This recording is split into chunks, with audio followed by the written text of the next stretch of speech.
Hi, I am Michael Santos with Prison Professors, and today I'm going to be reading the final chapter in our book, Success After Prison. This is a book that's part of our course, Preparing for Success After Prison, and we offer it inside of jails and prisons all across America. Why did we do it? Because we know that people in jail or in prison need hope. All too often, they've received a message of negativity. They don't really know what's coming. They don't know how they could use their time today to begin sowing seeds for a better life. And I've always believed that somebody who has gone through the journey will have a level of credibility with people inside. And I went through the journey starting in 1987. I was incarcerated for 9,500 days. And every decision I made inside had a direct influence to the opportunities that opened for me upon release. So throughout the entire course, we offer all types of these messages, always with hopes of helping to improve outcomes for all justice-impacted people. So, as I have done with the previous chapters, I'm just going to go ahead and flip over to it and start reading. But if you haven't heard the earlier versions of this reading, please visit us at prisonprofessors.com. You can get it for free. It's available right there. You could also, of course, get the paperback from Amazon.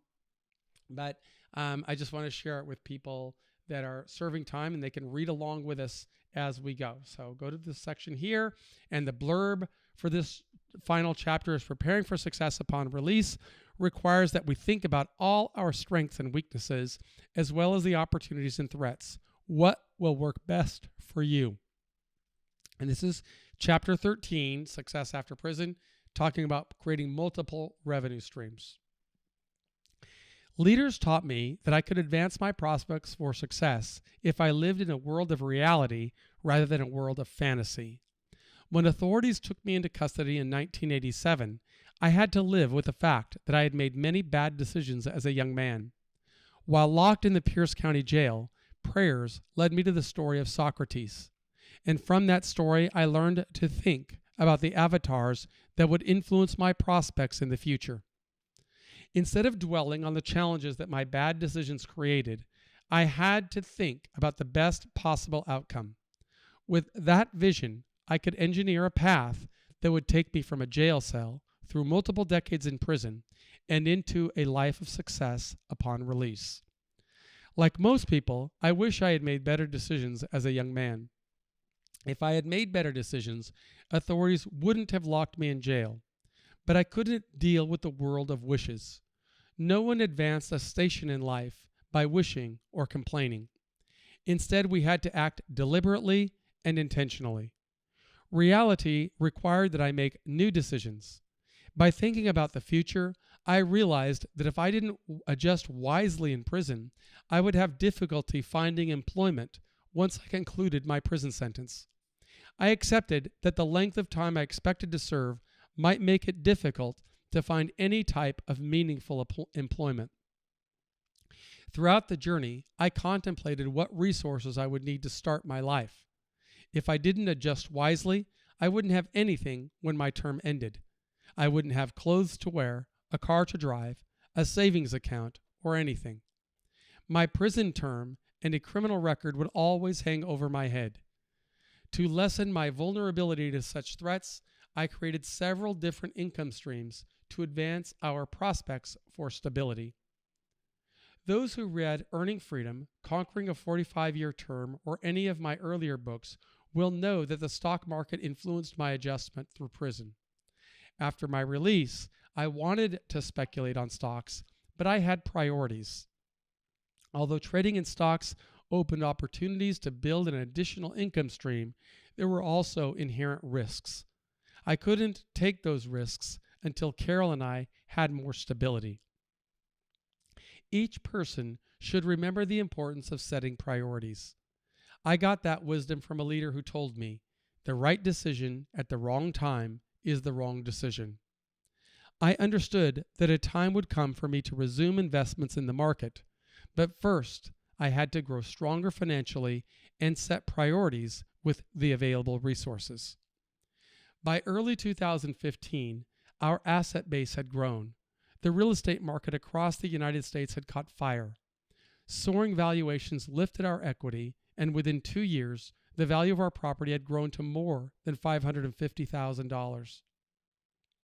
Our tenants paid their rent on time, and we used those resources to pay toward our monthly mortgage. Our equity in that property exceeded $200,000. In addition to the paper equity, by living frugally and saving income that I received from speaking events, consulting, and ghostwriting, we built a high balance in our savings account, boosting our net worth to more than $400,000. Since I had set a goal of earning my first million by 2018, I needed to think prudently about every risk and opportunity. I couldn't dither. With my commitment to building a digital product strategy and the work I had to complete for clients who retained me, I didn't have much non-productive time. I had to create podcasts, write articles, record videos, or learn how to use technology more effectively daily. To reach my financial goals, I would have to focus on investments that could grow in value without requiring too much time. Rather than needing more income, we needed to own more assets that could grow in value. Saving would not be a prudent strategy to advance our goal of earning our first million. The 000 credit score I had when I walked out of prison had changed. By paying our mortgage and bills on time each month, I built my score to the mid-700s. With good credit, savings, and tax returns showing an income that put us in the top 5% of national earners, we planned to acquire more income-producing real estate. We considered the pros and cons of investing in real estate. On the plus side, we saw how effectively real estate could advance our net worth.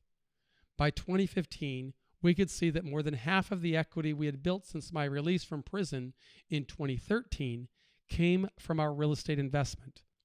That means we made more money while sleeping than we earned while working. If we had been able to purchase additional properties, each would have appreciated equally in the neighborhood. In other words, if we could have replicated our initial investment 5 times, we would already have a net worth of more than $1 million. We wouldn't have to work any harder. We simply needed to control more appreciating assets in appreciating markets. Instead of looking at the past and wishing we had purchased more, we chose to act, searching for areas where we could replicate the strategy that had worked so well with our first purchase. Real estate investments offered an excellent opportunity to build financial security. We contemplated purchasing a house where we could live. Real estate values in the Irvine, Newport Beach, Costa Mesa areas of Southern California had appreciated nearly as much as in San Francisco. Single-family residences in Newport started at $1 million, and in nearby Irvine, prices started in the $750,000 range. We anticipated that we could move closer to our goal if we used our savings to purchase additional rental properties outside of Orange County. So we began searching for opportunities. Investment properties require us to invest 25% as a down payment, and we finance the remaining 75% with a conventional mortgage.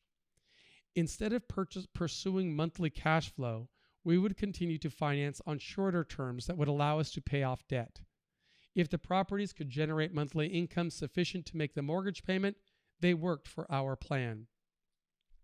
Fortunately, living in prison prepared me to understand the importance of delaying gratification to prepare for success. Real estate values in the high desert communities of Victorville, Apple Valley, Adelanto, and Hesperia had yet to recover from the economic recession. For the goals that Carol and I set, those communities offered better upside with less risk for a downside than properties in Orange County. With an abundance of properties available, investors could purchase properties that ranged between $150,000 and $300,000. Those properties commanded rents of between $1,200 a month and $2,000 a month, making them attractive. I anticipated that in years to come, property valuations in the high desert would increase at a higher proportional rate than properties on the coast. By purchasing properties for less than $250,000 in the high desert, I anticipated that Carol and I could do well over a 5-year time horizon. One key factor for us would be to find tenants who could afford to pay the rent. With our high desert strategy, we purchased our second investment property in July 2015. Since we had sufficient savings, we paid for the house with a cashier's check for $160,000 and closed on the property quickly. Our tenants signed a long-term lease, paying us $1,200 per month. On the day we took possession of the property, our tenants gave us a rental check for the first month plus a security deposit, replenishing a portion of our savings. With the property in our name, we began the lengthy process of applying for a mortgage. The appraisal showed the house had a value of $190,000, giving Carol and me an immediate paper profit of $30,000. While waiting for the mortgage to fund, Carol and I replicated our process. Once the mortgage company funded our loan, providing us with a check for 75% of the appraised value, we used those resources to purchase our third property. Since I wanted to continue acquiring properties, I asked Lee for a loan that I could use for either down payments or acquisitions. When he agreed, we purchased our fourth property. Cash flow from our tenants allowed us to service our debt.